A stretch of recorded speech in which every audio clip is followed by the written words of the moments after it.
Everyone. Pan செய்யப்பட்ட சின்மைக்கு நான் கண்டிப்பாக வாய்ப்பு கொடுப்பேன். பிரபல இசையமைப்பாளர் வாங்க யாருன்ட்டு பார்க்கலாம். தமிழ் சினிமாவில் ரசிகர்கள் படங்களை எப்படி ரசிக்கிறார்களோ அதை தாண்டி பாடல்களை ரசிப்பாங்க.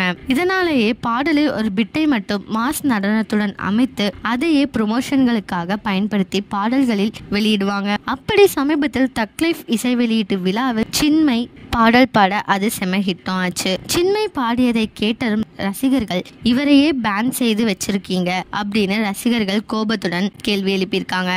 சின்மை பாடிய தக் லைஃப் பட பாடல் யூடியூபில் செம ட்ரெண்ட் ஆகி எல்லா இடமும் பிடித்தது.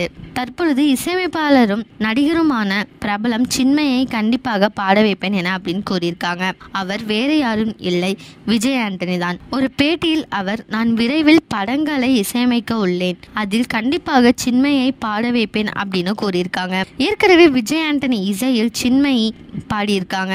இந்த நியூஸை பத்தி நீங்க என்ன நினைக்கிறீங்க அப்படிங்கறத கமெண்ட்ல சொல்லுங்க. இதே மாதிரி லேட்டஸ்ட் நியூஸ் அப்டேட் தெரிஞ்சுக்கணும்னா இந்த சேனலை சப்ஸ்கிரைப் பண்ணிக்கோங்க.